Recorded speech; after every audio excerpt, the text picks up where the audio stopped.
Day 5 है detox your body का challenge का।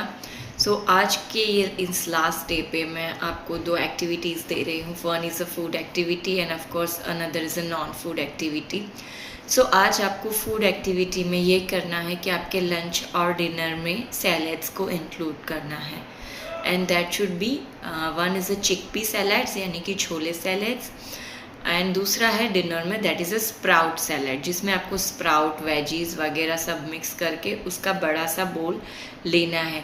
अगर ये सलाद बोल खाने के बाद भी अगर आपको भूख लग रही है या आप खाना चाहते हैं तो अपना रेगुलर मील यानी कि सब्ज़ी रोटी दाल राइस ये आप ले सकते हैं। So that is about food activity. Now we come to non food activity which is very important. So उसमें दो चीज़ें करनी है। फर्स्ट ऑफ ऑल कि हमने आपको बोला था कि आपको एक लूफा लाना है जिसको हम हमेशा नहाते समय यूज़ करते हैं बॉडी पे स्क्रब करने के लिए। So you have to use that. So इसकी वजह से आपका ब्लड सर्कुलेशन जो है वो अच्छे से होता है और जिसकी वजह से आपके टॉक्सिन्स रिमूव होते हैं। सो ये चीज़ ऐसी है कि आप अपने डेली लाइफ में इनकॉर्पोरेट कर सकते हैं ये लूफा यूज़ करना नहाते समय। दूसरा है most important is breathing technique जो मैं आज आपको सिखाने वाली हूँ which is called as a diaphragmatic breathing जिसको बैली ब्रीदिंग या एब्डोमिनल ब्रीदिंग भी बोलते हैं। सो इसको कैसे करना है, इसको करने के लिए सबसे पहले आपको अपने दोनों हाथ, एक हाथ चेस्ट पे रखना है, एक हाथ अपने बैली पे रखना है and then you have to breathe and check कि कौन सा हाथ ज़्यादा मूव कर रहा है। सो जनरली हम जब ब्रीदिंग करते हैं सो हमारी चेस्ट मूवमेंट ज़्यादा होती है और बैली मूवमेंट कम होती है। लेकिन बैली ब्रीदिंग में या डायफ्रैग्मेटिक ब्रीदिंग में हमको बैली से इन्हेलेशन करना है, यानी कि इन्हेलेशन करने पर बैली बाहर आता है और एक्सेलेशन करने पर बैली अंदर चला जाता है। सो ये लॉन्ग इन्हेलेशन होना चाहिए और एक्सेलेशन भी लॉन्ग होना चाहिए।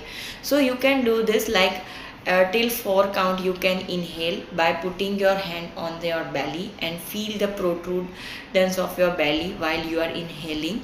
ठीक है। सो जब भी आप इनहेल कर रहे हो आपका पेट बाहर आना चाहिए और 4 काउंट तक आप इनहेल करेंगे। Then hold your breath till next 4 count and then again exhale till next 4 count। जब आप एक्सेल कर रहे हैं सांस बाहर छोड़ रहे हैं तो आपका बैली अंदर होना चाहिए, अंदर आना चाहिए। ठीक है।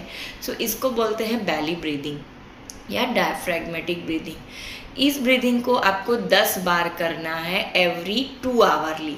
ठीक है। दिन में हर 2 घंटे पर आपको ये 10 ब्रेथ्स ऐसे करने हैं।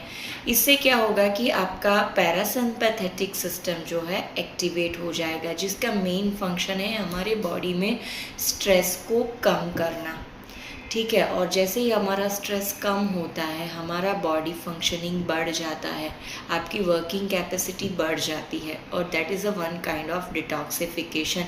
ऑल्सो ये आपके लंग्स को भी टॉक्सिन फ्री करता है ये breathing because it's a deep breathing, that's why. ठीक है।